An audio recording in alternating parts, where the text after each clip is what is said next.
Hey guys, here's kind of part 2 of this thing. I've got the vent window out, and just a heads up, it's going to fight you trying to come out of that door. It's been in there a long time, so it don't necessarily want to get jerked out of there. But anyway, it's going to piss you off. You're going to get aggravated. You're going to cuss a little bit, but that's okay. Like I said, if you'll take this little brace out for the mirror, that'll make your life so much easier. You can fight it around it if you'd like. It's totally up to you, but it's very simple just to pull that out, get it out of your way. Now, when you get this thing out, it's going to have this felt in it, down in this area here, okay? Now, on this 2-piece design like I have, this is where your little clips are for your second piece, okay? This has to come out. And another reason is you got to drill these rivets out. So my advice, when you order the seals, make sure you get the felt with it, okay? If you don't, you might get lucky. This stuff may pull out, might be in good shape, but as you can see, it's just brittle. So when you go to pull on that with a screwdriver or anything, it's going to break, okay? So make sure you get that. It'll save you some time. So it costs you a little more money, but again, you're going to need it either way, so just go ahead and get it. But anyways, here's the rivets you're going to have to drill out, okay?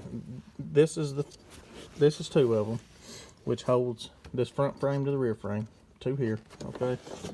And then you're going to have 1 up here at the top, and there's probably going to be some of this old gunk on top of that, okay? So you'll have to dig that out with something.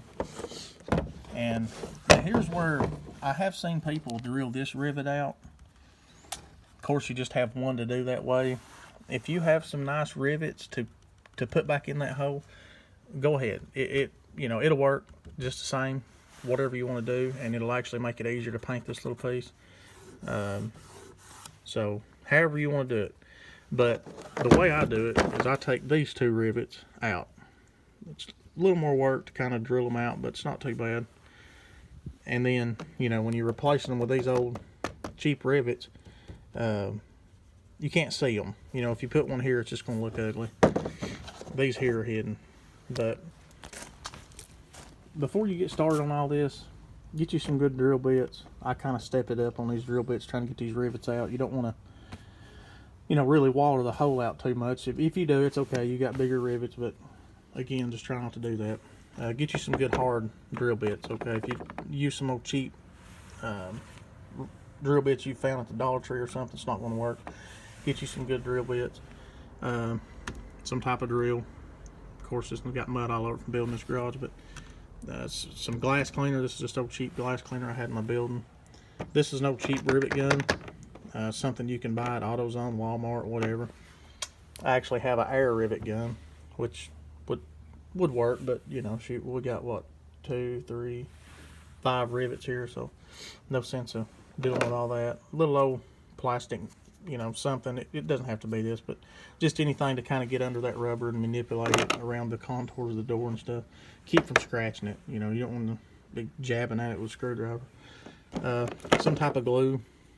For some reason, I have 3 or 4 tubes of this. I don't know why.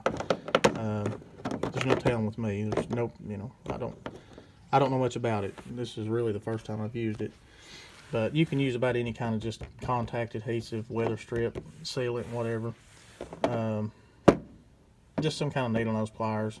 Kind of bend those tabs back if you have the 2-piece. And again, just some old black paint. This is satin, of course, but just something, if you have it laying around, just to kind of pretty this up a little bit since you have it out. Just scuff it up with some Scotch-Brite and spray it.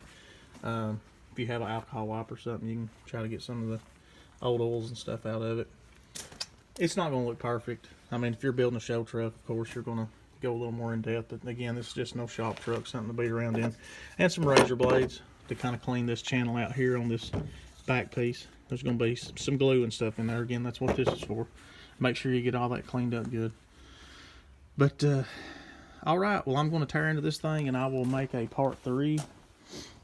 Again, this has got to come out. You need to look at your washers here. Make sure you're putting your washers back like they're supposed to be. The this top one and this bottom one have a groove that they have to set in, okay? So make sure you pay attention to that when you take it off. So once you get that out, these two rivets, this glass will come out, and then you can go ahead and start drilling out your other rivets to take the frame apart. But just again, biggest thing with this, be patient. Don't get excited. Don't get too mad. If you get mad, just step away from it, because this old metal here is kind of weak. If you get mad and go to pulling on it, tugging on it, you're probably going to bend it, and then you're going to be, you know, leaking air going down the road, and that's kind of the point, is to get away from that. So, all right, I'm going to try to tear this thing apart, and I'll make a part 3.